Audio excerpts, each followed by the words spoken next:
ಹರೇ ಶ್ರೀನಿವಾಸ. ಹರಿ ಓಂ. ಸರಸ್ವತಿ ಶ್ರೀವಾರಿ ಚಾನಲ್ಗೆ ಸ್ವಾಗತ. ಸ್ನೇಹಿತರೆ, ಆಷಾಢ ಮಾಸ ಯಾವಾಗ ಪ್ರಾರಂಭ, ಯಾವಾಗ ಮುಕ್ತಾಯ, ಮತ್ತು ಆಷಾಢ ಮಾಸದಲ್ಲಿ ಏನೆಲ್ಲ ನಾವು ಮಾಡಿದ್ರೆ ಒಳ್ಳೆಯದು ಅನ್ನೋದ್ರ ಬಗ್ಗೆ ವಿಡಿಯೋ ನೋಡೋಣ ಸ್ನೇಹಿತರೆ. ಈ ಆಷಾಢ ಮಾಸ ಬಂದು ನೋಡಿ ಸ್ನೇಹಿತರೆ, ಜುಲೈ 15ನೇ ತಾರೀಕು ಪ್ರಾರಂಭ ಆಗುತ್ತೆ. ಜುಲೈ 14ನೇ ತಾರೀಕು ಬಂದು ಏನು ಆಷಾಢ ಇದೆ, ಅಮಾವಾಸ್ಯೆ ಇದೆ. ಈ ಅಮಾವಾಸ್ಯೆಯ ನಂತರ ಬರೋವಂತಹ ದಿನವೇ ಆಷಾಢ ಮಾಸ ಆಗಿದೆ. ಜುಲೈ 15ರಿಂದ ಆಷಾಢ ಮಾಸ ಪ್ರಾರಂಭ ಆಗಿ ಒಂದು ತಿಂಗಳು ಪೂರ್ತಿ ಇರುತ್ತೆ. ಈ ಆಷಾಢ ಮಾಸ ಮುಕ್ತಾಯ ಆಗೋದು ಆಗಸ್ಟ್ 11 ಅಥವಾ 12ಕ್ಕೆ ಇದು ಮುಕ್ತಾಯ ಆಗುತ್ತೆ ಸ್ನೇಹಿತರೆ. ಮತ್ತು ಶ್ರಾವಣ ಮಾಸ 13ರಿಂದನೇ ಪ್ರಾರಂಭ ಆಗುತ್ತೆ. ಏನು ಅಮಾವಾಸ್ಯೆ ಬರುತ್ತೆ, ಭೀಮನ ಅಮಾವಾಸ್ಯೆ 13ನೇ ತಾರೀಕು, ಆ ನಂತರ ಬರೋ ಅಂತಹ ಆ ದಿನವೇ ಶ್ರಾವಣ ಮಾಸ ಪ್ರಾರಂಭ ಆಗುತ್ತೆ ಸ್ನೇಹಿತರೆ. ಶ್ರಾವಣ ಮಾಸದ ಬಗ್ಗೆ ನಾನು ಮತ್ತೆ ಇನ್ನೊಂದು ವಿಡಿಯೋ ಮಾಡ್ತೀನಿ ಸ್ನೇಹಿತರೆ. ಈ ಒಂದು ಆಷಾಢ ಮಾಸದಲ್ಲಿ ಇದನ್ನು ಕೆಟ್ಟ ಮಾಸನೇ, ಯಾವ ಕಾರ್ಯನೂ ಮಾಡೋದಿಲ್ಲ ಅಂತ ಹೇಳಿ ಇಂದ್ಲಿಂದ ಹೇಳ್ತಾರೆ. ಆದರೆ ಯಾವತ್ತೂ ಅಶುಭ ಮಾಸ ಅಲ್ಲ ಸ್ನೇಹಿತರೆ, ಖಂಡಿತ ಒಂದು ಶುಭವಾಗಿರುವಂತಹ ಒಂದು ಪುಣ್ಯ ಮಾಸ ಆಗಿದೆ. ಈ ಮಾಸದಲ್ಲಿ ತುಂಬ ವಿಷ್ಣುನ, ಲಕ್ಷ್ಮಿನ ಆರಾಧನೆ ಮಾಡ್ತಾರೆ. ಆರಾಧನೆ ಮಾಡೋದ್ರಿಂದ ಸಕಲ ಸೌಭಾಗ್ಯಗಳು, ರೋಗ ರುಜಿನಗಳು ಎಲ್ಲನೂ ನಮ್ಮಿಂದ ರೋಗ ರುಜಿನ ಎಲ್ಲ ನಾಶ ಆಗಿ ಸಕಲ ಸೌಭಾಗ್ಯಗಳನ್ನು ದೊರೆಯುವಂಥದ್ದು. ದೇವ್ರ ಕಾರ್ಯ, ಪುಣ್ಯ ಕಾರ್ಯಗಳನ್ನ ಖಂಡಿತನೂ ಮಾಡ್ಬೋದು. ಶುಭ ಕಾರ್ಯ, ಮದುವೆ ಮುಂಜಿ, ಗೃಹ ಪ್ರವೇಶ, ನಾಮಕರಣ, ಈ ಥರ ಕಾರ್ಯಕ್ರಮಗಳನ್ನು ರದ್ದು ಮಾಡಿರ್ತಾರೆ. ಏನಕ್ಕಪ್ಪ ಅಂತ ಅಂದರೆ, ಈ ಆಷಾಢ ಮಾಸದಲ್ಲಿ ಮಳೆಗಾಲ ಮತ್ತು ಚಳಿಗಾಲ ಮತ್ತು ಗಾಳಿ, ತುಂಬಾ ಗಾಳಿ ಇರೋದ್ರಿಂದ ಪೂರ್ವಜರು ಹಿಂದಿನ ಕಾಲದಲ್ಲಿ ಊರಿಂದ ಊರುಗಳಿಗೆ ಬರೋಕ್ಕೆ ಹೋಗೋಕ್ಕೆ ತುಂಬ ತೊಂದರೆಗಳಾಗ್ತಿತ್ತು.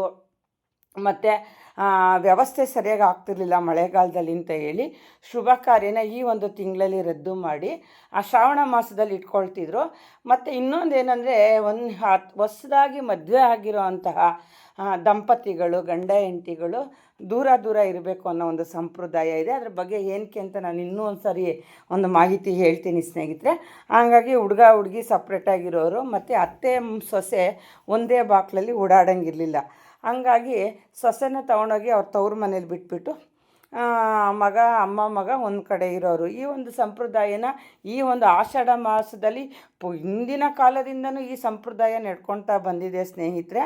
ಏನಕ್ಕಪ್ಪ ಅಂದರೆ, ಈ ಆಷಾಢ ಮಾಸದಲ್ಲಿ ಮಳೆ ಬರೋದ್ರಿಂದ ಉಳುಮೆ ಮಾಡಬೇಕು, ವ್ಯವಸಾಯ ಮಾಡಬೇಕು, ಕೆಲಸಗಳಿರುತ್ತೆ. ಹೊಸ್ದಾಗಿ ಮದುವೆ ಆಗಿರೋರು ಅವರು ಹೆಂಡತಿ ಮನೇಲಿ ಹೋಗಿ ಕೂತ್ಕೊಂಡ್ಬಿಡ್ತಾರೆ ಅನ್ನೋ ಕಾರಣದಿಂದ ಉಳುಮೆ ಮಾಡಿದ್ರೆ ತಾನೇ ವರ್ಷ 9 ಕಾಲ ಬಿತ್ತನೆ, ಬೀಜ, ನಮಗೆ ಊಟ ಇವೆಲ್ಲ ಸಿಗೋದು ಅಂತ ಹೇಳಿ, ಮತ್ತು ಅದಕ್ಕೆ ಇನ್ನೂ ಏನೇನೋ ಹಲವಾರು ಕಾರಣಗಳಿದ್ದಾವೆ. ಆ ಪ್ರಕಾರವಾಗಿ ಈ ಆಷಾಢ ಮಾಸದಲ್ಲಿ ಗಂಡು ಮಕ್ಕಳಿಗೆ ಜಾಸ್ತಿ ಕೆಲಸ ಇರೋದು ಹಳ್ಳಿಗಳ ಕಡೆ ಅಂತ ಹೇಳಿ ನಾನೇನೇ ಅಮಾವಾಸ್ಯೆ ವಿಡಿಯೋದಲ್ಲೂ ಹೇಳಿದ್ದೀನಿ. ಮಣ್ಣೆತ್ತಿನ ಅಮಾವಾಸ್ಯೆಲೇ ಅವರು ಈ ಪೂಜೆ ಮಾಡಿ ಮಣ್ಣಿಗೆ ವ್ಯವಸಾಯ ಮಾಡೋಕ್ಕೆ, ಉಳುಮೆ ಮಾಡೋಕ್ಕೆ, ದನ ಕರುಗಳಿಗಿಂದನೂ ಪೂಜೆ ಮಾಡಿ ಅವರು ವ್ಯವಸಾಯ ಮಾಡೋಕ್ಕೆ ಹೋಗ್ತಾಯಿದ್ರು ಅಂತ. ಹಂಗಾಗಿ ಈ ಆಷಾಢ ಮಾಸದಲ್ಲಿ ವ್ಯವಸಾಯ ಮಾಡೋ ಉದ್ದೇಶದಿಂದ ಮತ್ತು ಅತ್ತೆ ಸೊಸೆ ಒಂದೇ ಬಾಕ್ಲಲ್ಲಿ ಓಡಾಡಬಾರ್ದು ಅನ್ನೋ ಕಾರಣದಿಂದ ದೂರ ಇರ್ತಾರೆ. ಮತ್ತು ಆಷಾಢ ಮಾಸದಲ್ಲಿ ಶುಭ ಕಾರ್ಯ ಏನೂ ಮಾಡೋದಿಲ್ಲ. ಏನು ಮಾಡೋದಂದ್ರೆ, ಈ ಮಳೆ ಚಳಿ ಕಾರಣ ಹೊಂದಿರುತ್ತೆ. ಅದಕ್ಕೆ ಆಪೋಸಿಟಾಗಿ ದೇವಿಯ ಪೂಜೆನ ತುಂಬಾ ಮಾಡ್ತಾರೆ ಸ್ನೇಹಿತರೆ. ಎಷ್ಟೊಂದು ಈ ತಿಂಗಳಲ್ಲಿ ಚಾಮುಂಡೇಶ್ವರಿಯ ಹುಟ್ಟಿದ ದಿನ ಬರುತ್ತೆ, ಮತ್ತು ಏಕಾದಶಿ ಬರುತ್ತೆ. ತುಂಬ ಪವಿತ್ರವಾದಂತಹ ದೇವಸೇನಾ ಏಕಾದಶಿ ಅಂತ ಹೇಳುತ್ತೆ. ಈ ಏಕಾದಶಿಯಲ್ಲಿ ವಿಷ್ಣು 4 ತಿಂಗಳು ನಿದ್ದೆಗೆ ಜಾರ್ತಾರಂತೆ ಸ್ನೇಹಿತರೆ.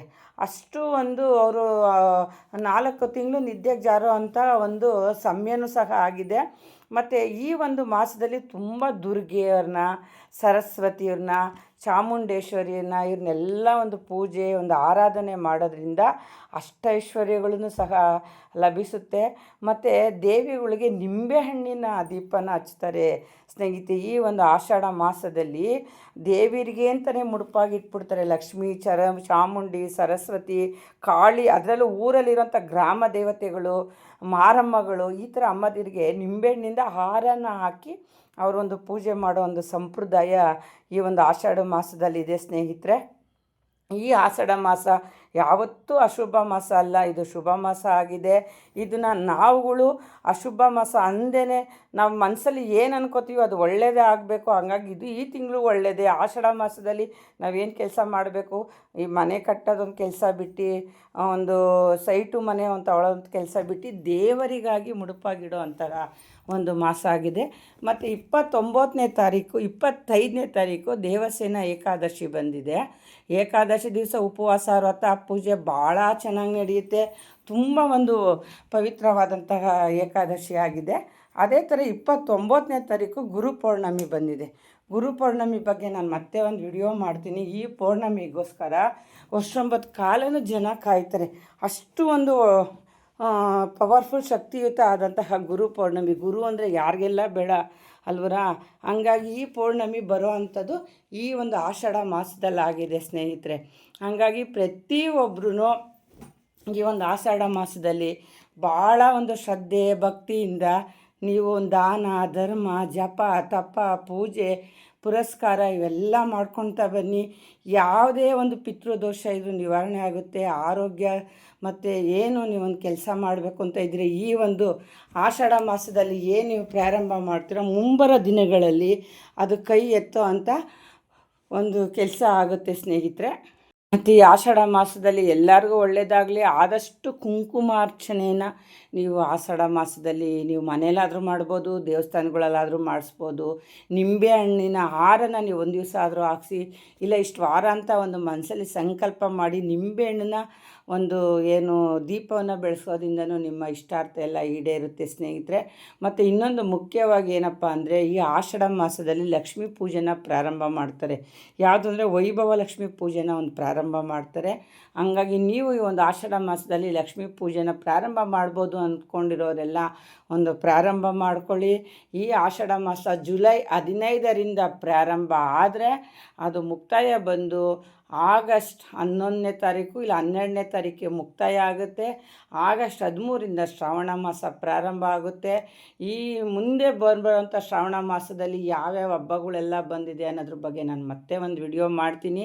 ಈ ಮಾಸದಲ್ಲಿ ಬಂದಿರೋಂಥ ದೇವಸೇನ ಏಕಾದಶಿ ಆಗಿರ್ಬೋದು, ಗುರು ಪೌರ್ಣಮಿ ಆಗ್ಬೋದು, ಇವೆಲ್ಲ ಭಾಳ ಶಕ್ತಿಯುತವಾದಂತಹ ಪುಣ್ಯದ ದಿನಗಳಾಗಿದೆ.